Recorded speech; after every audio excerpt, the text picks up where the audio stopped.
Alhamdulillah wa kafa wa salamun ala ibadihi alladhina istafa amma ba'd. Wa yaqulu Allahu azza wa jalla ba'da a'udzu billahi minasy syaithanir rajim. Bismillahirrahmanirrahim. Wal mu'minuna wal mu'minat ba'duhum awliya'u ba'd. Ya'muruna bil ma'ruf wa yanhauna 'anil munkar ويقيمون الصلاة ويؤتون الزكاة ويطيعون الله ورسوله أولئك سيرحمهم الله. وقال الله سبحانه وتعالى والذين جاهدوا فينا لنهدينهم سبلنا وإن الله لمع المحسنين. وقال عليه الصلاة والسلام من قال لا إله إلا الله مخلصا دخل الجنة. قيل وما إخلاصها؟ قال أن تحجزه عن محارم الله أو كما قال عليه الصلاة والسلام. Bapak, Ibu-ibu, hadirin hadirat yang dimuliakan Allah Subhanahu wa taala. Allah Subhanahu wa taala adalah zat yang maha pencipta. Khalaqa kulli syai', khalaqa kulla syai', dialah yang menciptakan segala sesuatu. Khalaqas samawati wal ardi wa ma bainahuma, dialah yang menciptakan langit, bumi dan apa-apa yang di antara keduanya. Khalaqal insana min tin, dialah zat yang menciptakan manusia daripada tanah yang berlumpur. Wa khaliq, dialah pencipta. La khaliqun illallah, tidak ada yang mencipta kecuali Allah Subhanahu wa taala. Wa khalaqnakum azwaja, dan Allah telah menciptakan kamu berpasang-pasangan. Maka pada umumnya kita melihat di dunia ini banyak yang berpasangan. Ada siang, ada malam, ada baik, ada buruk, ada gelap, ada terang, ada laki-laki, ada wanita. Ulama mengatakan kalaulah di dunia ini hanya diciptakan laki-laki saja, tidak ada wanita, maka kehidupan di dunia ini akan menjadi sulit, menyulitkan.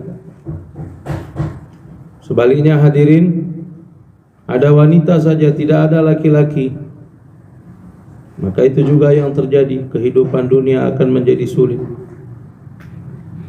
Wa min ayatihi an khalaqalakum min anfusikum, daripada tanda-tanda kebesaran Allah Subhanahu wa taala yang telah menciptakan kamu dari diri kamu sendiri.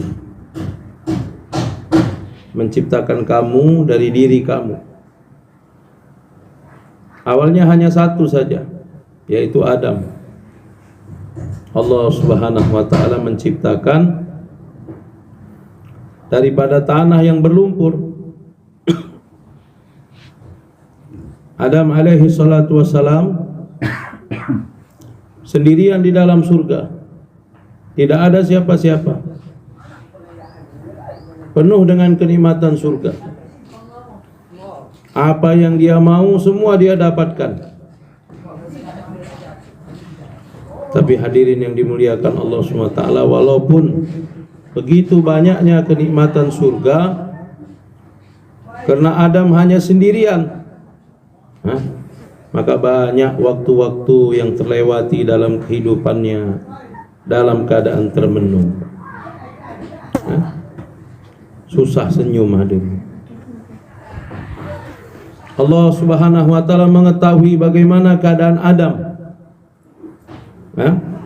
sehingga apabila dia berfikir dalam kesendiriannya dan tertidur, sehingga Allah Subhanahu wa taala melalui tulang rusuk sebelah kiri telah menciptakan Hawa.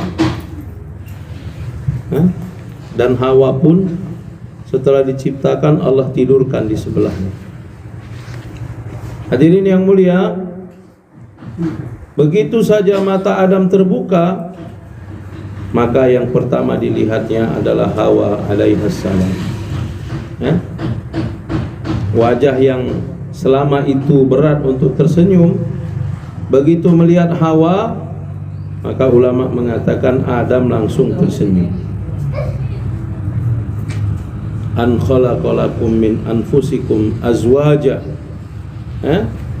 berpasangan. Supaya apa diciptakan berpasangan? Litaskunu ilaiha, supaya kamu mendapatkan ketenangan daripadanya.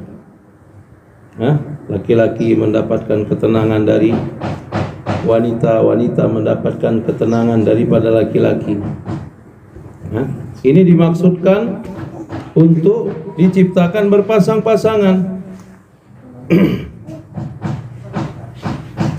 Hadirin yang dimuliakan Allah Subhanahu wa taala,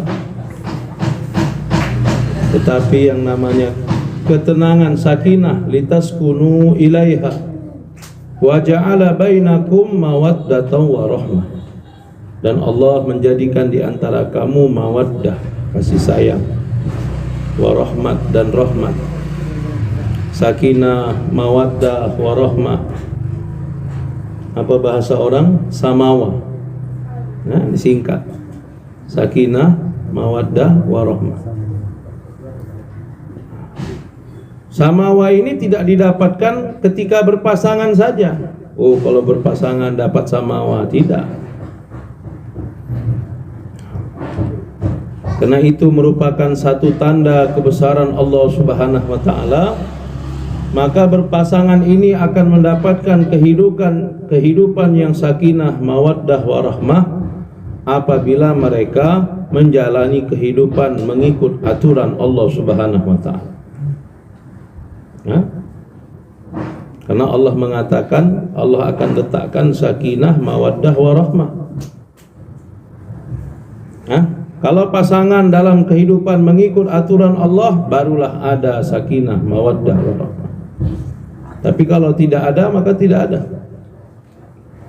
Maka dalam ayat yang lain Allah mengatakan, man amila salihan min dzakarin aw untha wa huwa mu'min, barang siapa yang beramal soleh, min dzakarin aw untha, daripada golongan laki-laki ataupun wanita, wa huwa mu'min, dan dia adalah orang yang beriman, falanuhyiyannahu hayatan thayyibah, maka pasti dan pasti kami akan memberikan kehidupan yang baik. Apa kehidupan yang baik? Ada sakinah, mawaddah, warahmah di dalam. Hari ini hadirin, pandangan kita dan pandangan orang pada umumnya, kehidupan yang baik itu materi.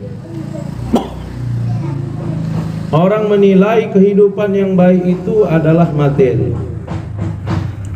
Rumah besar, kendaraan mewah, pakaian cantik, makanan yang lezat. Inilah kehidupan yang baik. Dan hampir semua manusia mempunyai pandangan seperti ini. Allahu Akbar. Bagaimana rumah Nabi kita, Nabi SAW? Sayyidatina Aisyah radhiyallahu anha mengatakan, apabila Nabi sholat malam, aku perlu menekukkan kakiku. Begitu sempitnya rumah Nabi. Apabila kami berdiri, maka kepala kami akan kena dengan atap rumah kami. Bagaimana dengan pakaian Nabi sallallahu alaihi wasallam? Pakaian yang begitu sederhana. Aisyah radhiyallahu anha menceritakan, pakaian yang aku pakai ketika menikah dengan Nabi, pakaian itu akan dipakai anak-anak gadis kota Madinah untuk acara pernikahan mereka, dan mereka berbangga dengannya.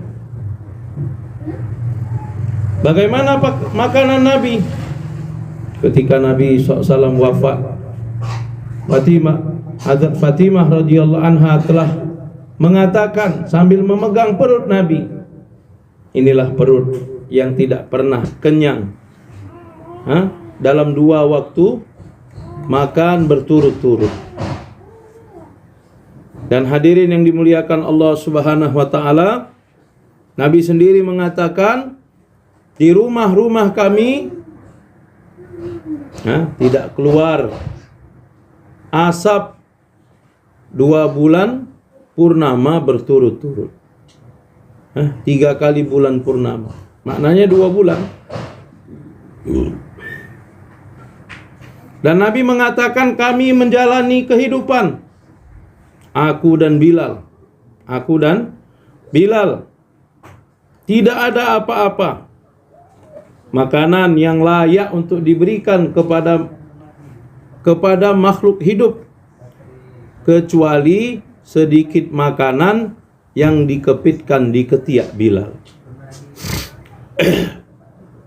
Bapak Ibu yang mulia, kalaulah kita menilai kehidupan yang baik itu dengan materi, maka kita pasti mengatakan kehidupan Nabi itu kehidupan yang paling buruk.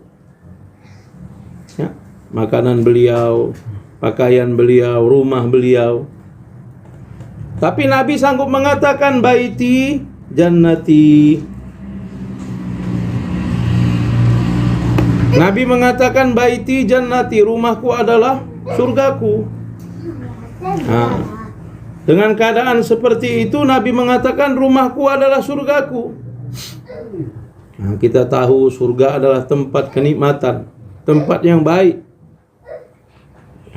Maknanya hadirin yang dimuliakan Allah, kehidupan yang baik itu bukan dinilai daripada materi-materi kehidupan. Sejauh mana iman dan amal yang ada dalam diri kita. Orang-orang yang selalu berfikir tentang iman, orang-orang yang selalu berusaha untuk meningkatkan amal, walaupun hadirin kehidupannya biasa-biasa saja, secara materi biasa-biasa saja, tapi sesungguhnya itulah kehidupan yang baik. Sebaliknya, orang yang kita nampak kehidupannya melimpah dari kehidupan dunia ini, tapi kalau tidak diisi dengan iman, tidak diisi dengan amal, maka sebenarnya dalam kehidupannya tidak ada apa-apa.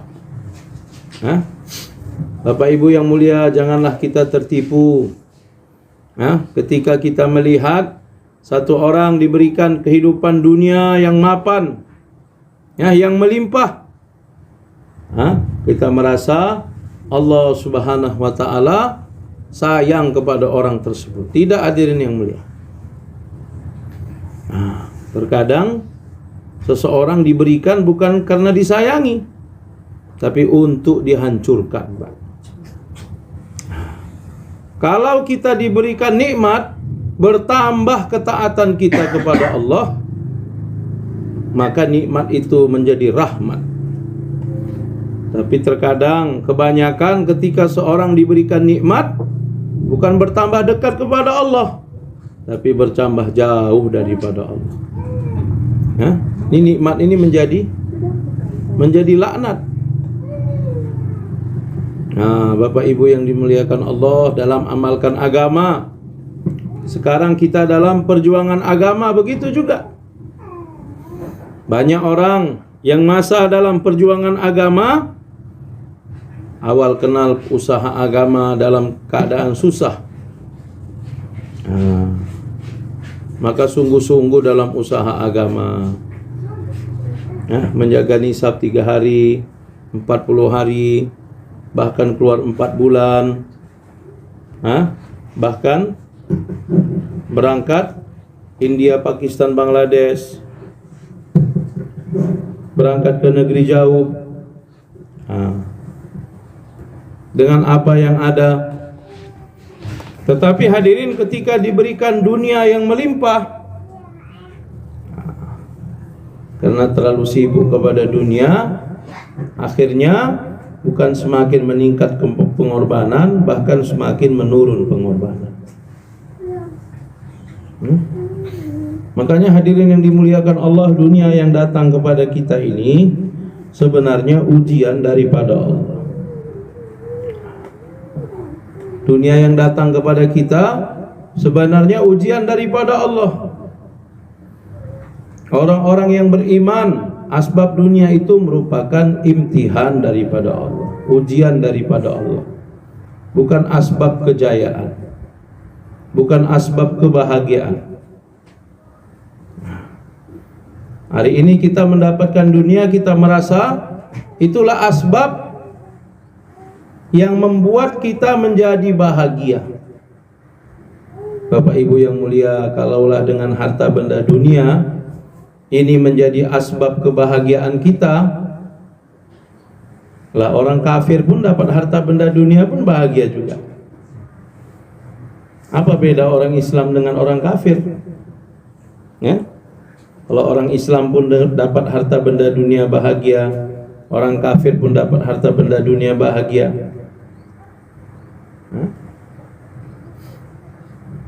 Makanya hadirin, kalau kebiasaan kita, karena itu yang kita fahami sumber kebahagiaan, harta benda itu kita tahan. Nah, kita merasa kalau masih ada tetap bersama kita, tetaplah kita bahagia. Kalau kita keluarkan, kita merasa hilang bahagia kita. Nah, maka kita pun berat membelanjakan harta di jalan Allah. Nabi SAW tidak akan pulang ke rumah ketika harta masih ada di dalam rumah. Baca kitab Fadilah Sedekah. Satu kali harta datang ke rumah Aisyah radhiyallahu anha, tunjangan ummahatul mukminin. Ada gaji untuk istri-istri Nabi pada zaman Umar bin Khattab. Datang ke rumah Aisyah pagi hari. Aisyah katakan kepada pembantunya, bagikan uang-uang ini. Bagi, sore baru habis.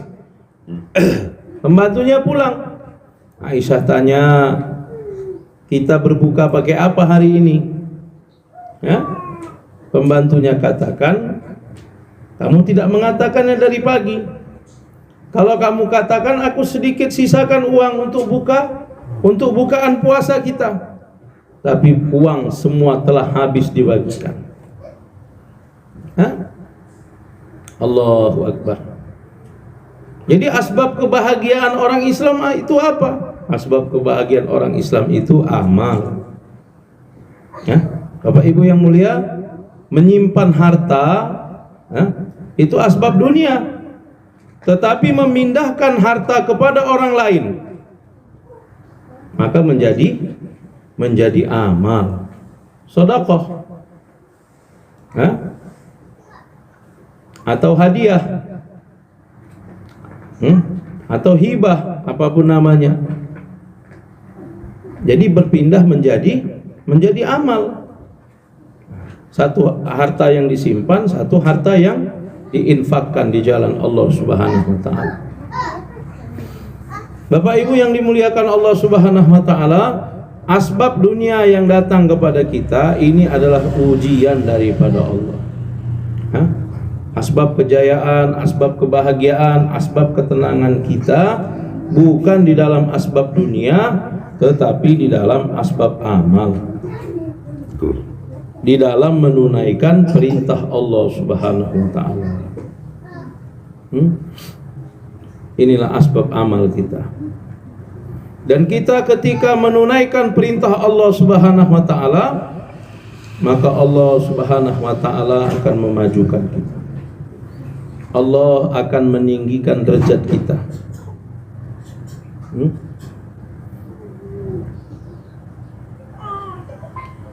Hadirin yang dimuliakan Allah Subhanahu wa taala, maka hari ini kepada orang-orang yang beriman diminta kepada kita supaya kita ini lebih mendahulukan amal daripada asbab. Mendahulukan amal daripada asbab. Nabi SAW datang ke dunia ini membawa agama Islam. Ma huwal Islam? Apa itu Islam? Islam adalah agama yang suci murni yang dibawa oleh Rasulullah SAW sebagai petunjuk kepada manusia dan jalan kebahagiaan dan kejayaan manusia. Maka di dalam Islam tersebut penuh dengan aturan-aturan, perintah-perintah, larangan-larangan dari Allah Subhanahu wa taala. Maka hadirin yang dimuliakan Allah, dalam kehidupan kita ini yang perlu selalu melihat apa aturan-aturan yang datang daripada Allah, apa perintah-perintah Allah, apa larangan-larangan Allah. Komplit. Ya, Nabi Muhammad SAW membawa cara kehidupan yang suci murni, yang mengatur kehidupan kita 24 jam. Hari ini sebahagian orang menganggap agama itu hanya di dalam beberapa amal agama saja. Dalam sholat, agama. Nanti masuk bulan Ramadan, agama. Giliran zakat, agama. Haji, agama.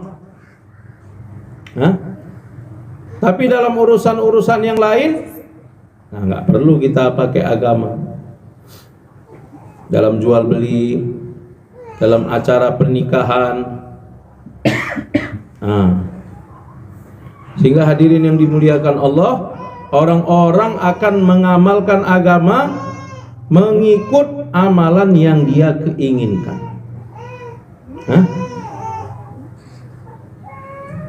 Yang dia tidak mau, yang kira-kira berat untuk dirinya, yang kira-kira susah diamalkan, yang nggak usah diamalkan. Karena ada ayatnya, la ikraha fid din, tidak ada paksaan untuk agama. Jadi amalkan agama ini nggak dipaksa. Pakai dalil pula. Hadirin yang dimuliakan Allah Subhanahu wa taala, padahal perintahnya udkhulu fisilmi kaffah. Masuklah kamu dalam Islam secara kesempurnaan, keseluruhan. Jadi bukan sebagian amal dikerjakan, bukan sebagian amal ditinggalkan. Keadaan kita hari ini, amal-amal yang mudah, amal-amal yang tidak bertentangan dengan keadaan kita, maka orang akan amalkan. Kalau kira-kira bertentangan, nggak usah diamalkan. Sebagian orang mengatakan, apa kata orang nanti kalau kita amalkan?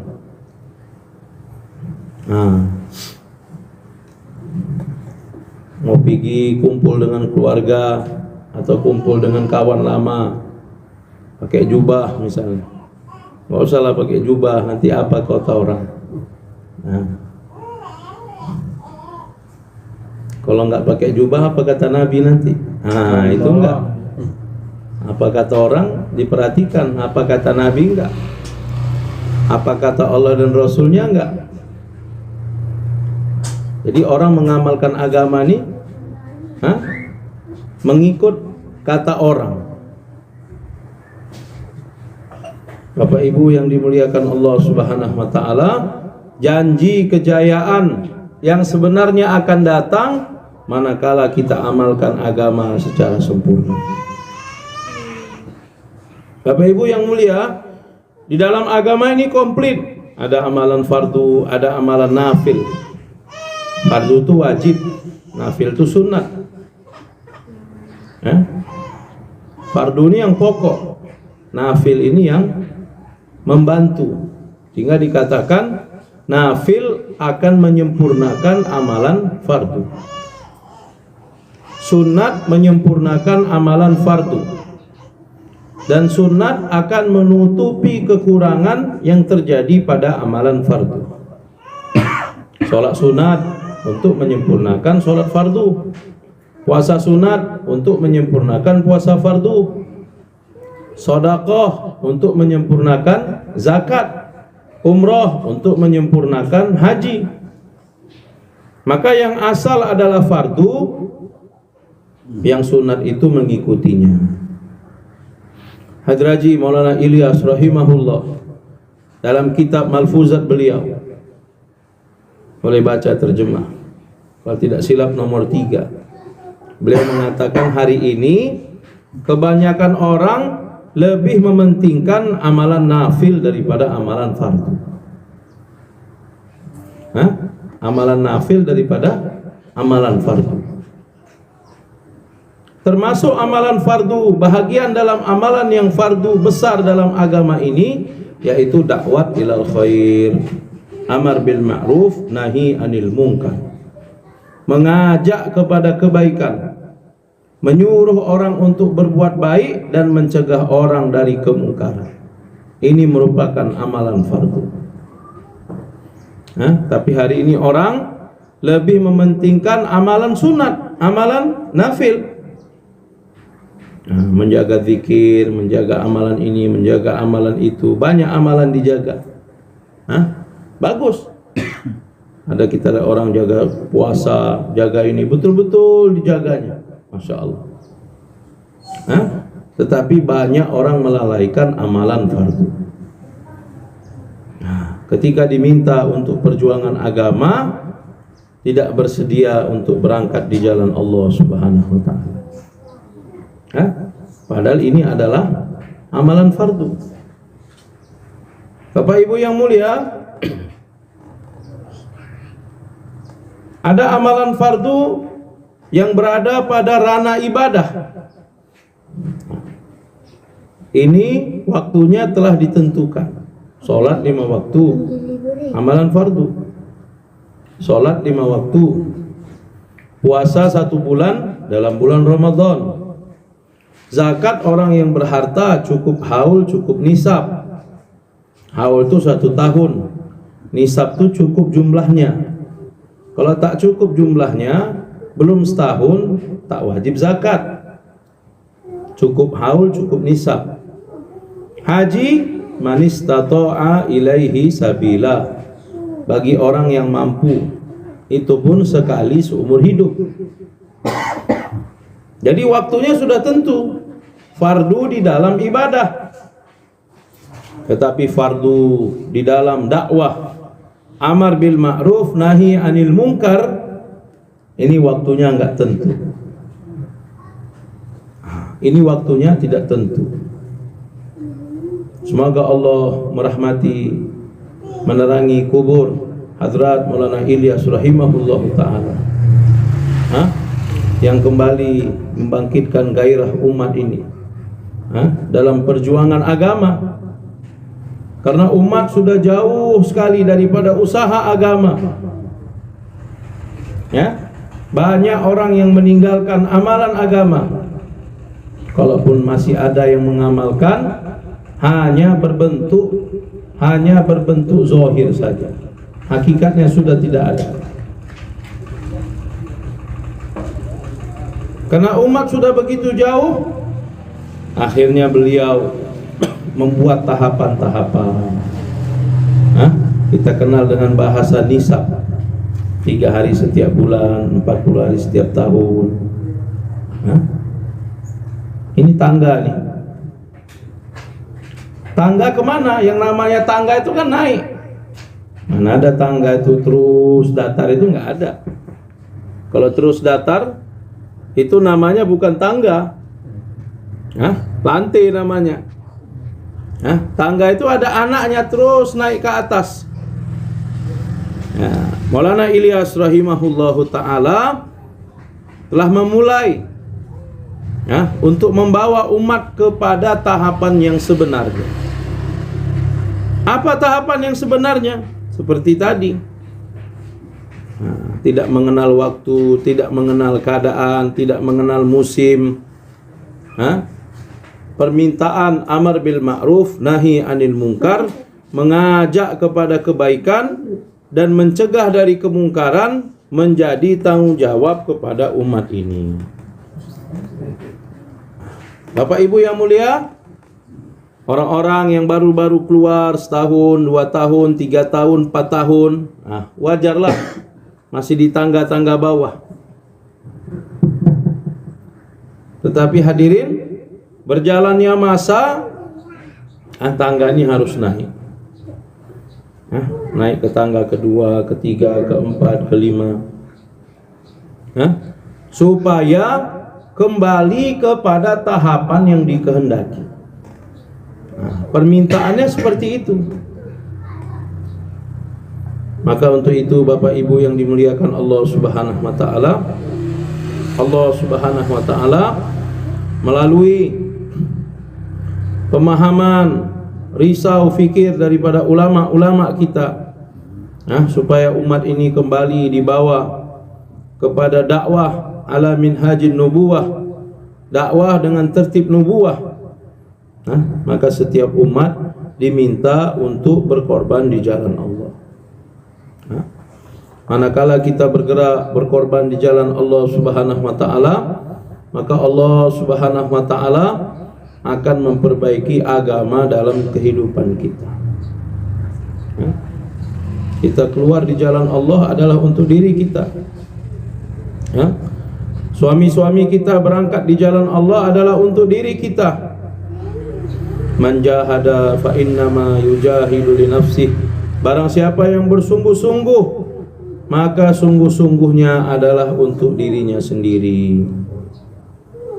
Bapak Ibu yang dimuliakan Allah Subhanahu wa taala, dahulu sahabiat radhiyallahu anhum ajmain, apabila kaum laki-laki mereka berangkat di jalan Allah, maka mereka akan memberikan bantuan, akan memberikan kerjasama, akan memberikan targhib. Mereka akan memastikan apabila ada permintaan perjuangan di jalan Allah, sehingga laki-laki mereka semuanya akan berangkat. Ada satu kisah, udah berangkat tapi tiba-tiba pulang ke rumah. Sahabat ini. Nah, kalau sahabat pun pulang ke rumah, ya apalagi kita, ya kan? Udah berangkat ke markas, besok pulang pula ke rumah. Ya, kok pulang bang, nggak jadi keluar, nggak jadi. Ya orang sahabat pun gitu juga. Jadi kalau terjadi sama kita, ya wajar lah. Berangkat 40 hari, tengah jalan pulang. Tapi kisah sahabat itu belum selesai. Suaminya pulang, istrinya tanya, kenapa pulang? Sahabat nih katakan, aku dapat keringanan, orang kakiku pincang. Rupanya pulang itu yang sahabat kakinya pincang. Bukan sehat-sehat. Kalau bapak-bapak yang duduk sini sehat-sehat semua. Ini kita lihat. Bahkan ada ahbab tuh, pakai apa namanya? Pakai alat pembantu lagi. Dua-dua kakinya. Berangkat juga 4 bulan. Aku dapat keringanan karena kakiku pincang. Boleh pulang, kata Rasulullah. Masya Allah. Secara syariat diterima. Dia orang beriman, tapi karena ada uzur diterima. Tapi karena istrinya orang yang fikir agama, risau akan agama, Rasulullah bisa terima, tapi istrinya tak mau menerima. Ini istri seorang dai. Apa kata istrinya? Abang itu bukan karena kaki pincangnya pulang. Kulihat takut mati syahid. Kulihat takut mati syahid. Mendengar itu terbakar langsung hati suami. Makanya ibu-ibu ini punya kekuatan yang luar biasa ini. Satu perkataan ibu-ibu berangkat langsung bapaknya 4 bulan. Hari Sabtu ini, tanggal berapa? Tanggal 4. Jadi keluarnya kita hari ini tanggal 4 aja. Nggak ada tanggal-tanggal lain, ya kan? Tanggal lain cerita nanti. Mulai dari sekarang ibu-ibu nanti pulang ke rumah, kalau jumpa suami ceritanya tanggal 4 aja, tanya. Kita disuruh dakwah 25 kali. Ibu-ibu tanyalah 25 kali minimal satu hari. Cuma bang tanggal 4, ya kan? Nanti kelang 1 jam cemana bang tanggal 4? Kan ada 24 jam satu hari. 1 jam lagi cemana bang tanggal 24? Nah, kira-kira kalau satu hari 25 kali ditanya tanggal 24 keluar nggak itu? Keluar lah. Kalau kita ini mesti sering. Kalau sahabat tadi sekali aja memang, tapi sekali itu luar biasa kekuatan. Sehingga sahabat itu siapa namanya? Ammar bin Jamuh radhiyallahu anhu. Dia telah keluar daripada rumahnya, sebelum keluar telah mengangkat tangan ke langit. Allahumma la taruddani ila ahli. Ya Allah, jangan pulangkan aku ke rumah. Ibu-ibu 3 hari ini kalau 25 kali satu hari, enggak juga nya bapaknya doa macam itu ya kan? Pasti pulang juga, jangan takut.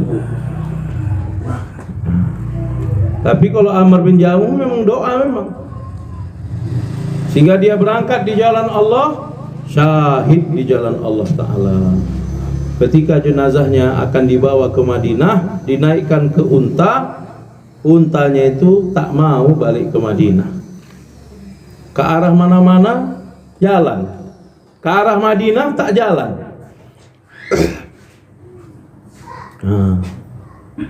Kalau orang sekarang, ada apa ini? Alamat apa ini? Oh ya kan? Tanda apa ini? Keajaiban apa ini? Kan gitu. Rupanya Ammar bin Jamuhnya doa, tanya sama istrinya. Rasulullah datang tanya sama istrinya, apa yang dia bilang sebelum dia berangkat? Istrinya katakan dia doa, ya Allah jangan pulangkan aku kepada keluarga. Oh inilah penyebab kenapa untanya tak mau balik ke Madinah. Maka ibu-ibu yang mulia, ciri daripada laki-laki yang beriman dan perempuan yang beriman, wal mu'minun wal mu'minat ba'duhum awliya'u ba'd. Laki-laki yang beriman dan perempuan yang beriman, sebahagian mereka menjadi pembantu kepada sebahagian yang lain. Membantu dalam urusan apa? Yang pertama, ya'muruna bil ma'ruf wa yanhauna 'anil munkar. Mengajak kepada kebaikan dan mencegah dari kemungkaran. Maka Bapak Ibu yang mulia, kita mintakan, kita mohonkan kepada ibu-ibu, daiyah-daiyahnya Allah, calon-calon ratu bidadarinya, suami ibu-ibu di surganya Allah. Kalau kita dorong suami kita untuk berangkat di jalan, kalau masalah pasti ada. Nggak mungkin nggak ada masalah. Namanya kehidupan. Mau berangkat ini belum siap, itu belum siap, ini belum ada, itu belum ada. Tapi bismillah, yakin. Yakin apa? Karena Allah berkata, intan surullah yansurkum. Jika kamu bantu agama Allah, maka Allah akan membantu kamu. Cemana ini dek? Cemana ini yang abang mau berangkat? Udah berangkat aja bang. Kalau abang bantu agama Allah, pasti Allah membantu kita. Base. Gak ada pembahasan masalah ini, masalah itu. Kalau Allah bantu kita, Bupati Tapteng aja bantu kita, macam mana? Selesai masalah? Selesailah Bupati Tapteng, Bupati. Konon lagi Gubernur Sumut, apalagi Presiden. Ini yang menciptakan Bupati, Gubernur, Presiden, menciptakan alam semesta ini, berjanji membantu kita. Habislah.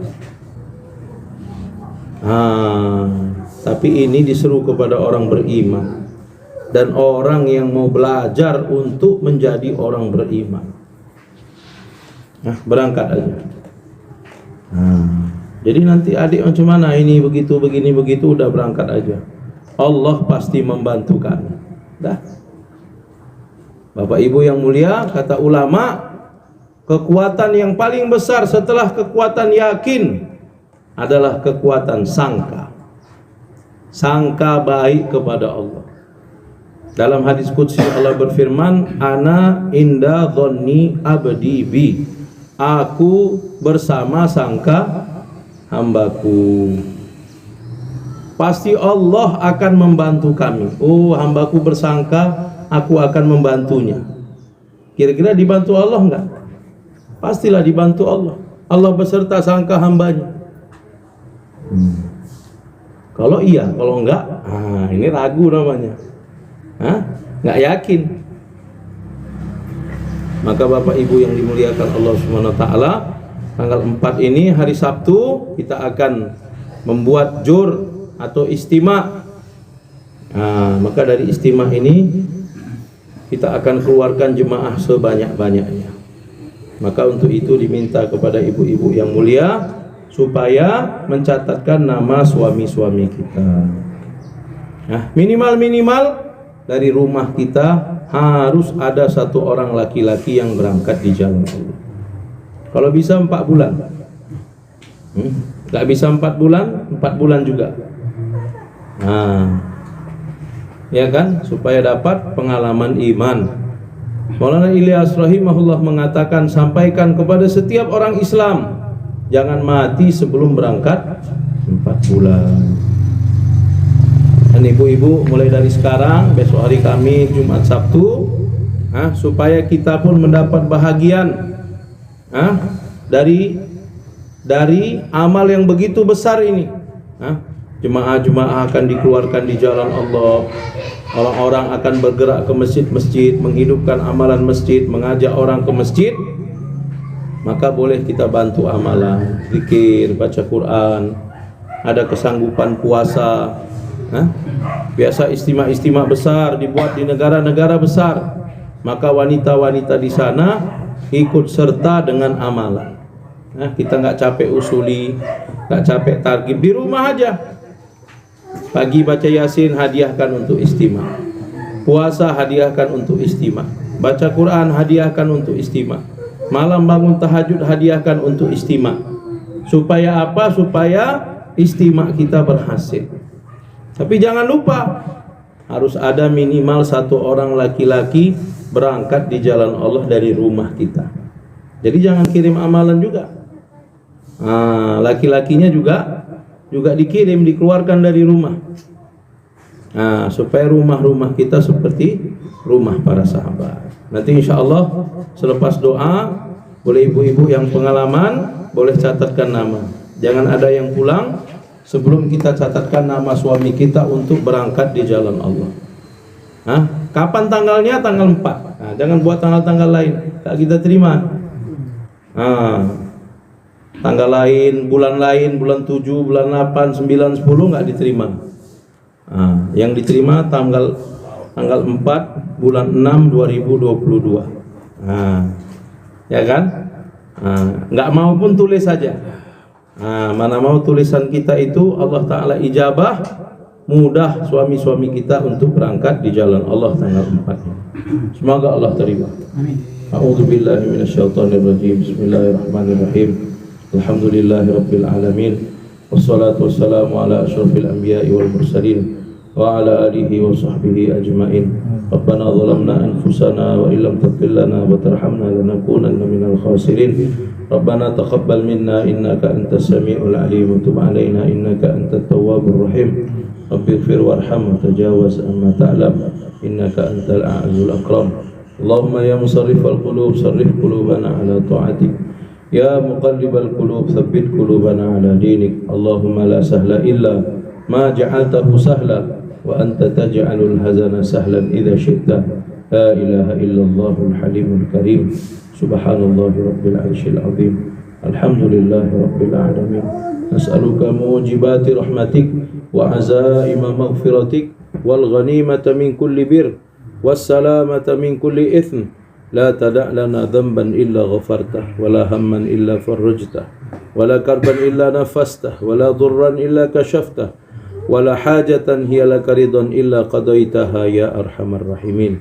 Ya awwalal awwalin ya akhiral akhirin ya dzal quwwatil matin Ya rahimal masakin, ya arhamar rahimin.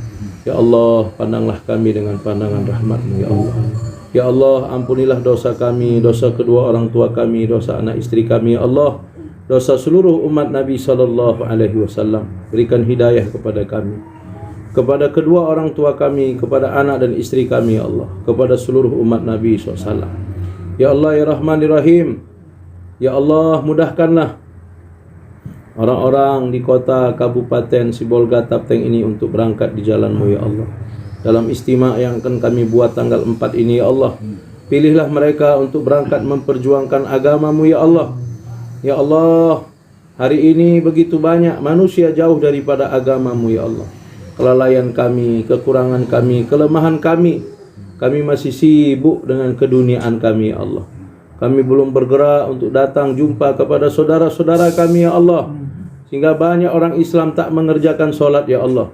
Banyak wanita-wanita tidak menutup auratnya ya Allah. Ya Allah ya Rahman ya Rahim, pilihlah kami untuk berangkat di jalan-Mu ya Allah.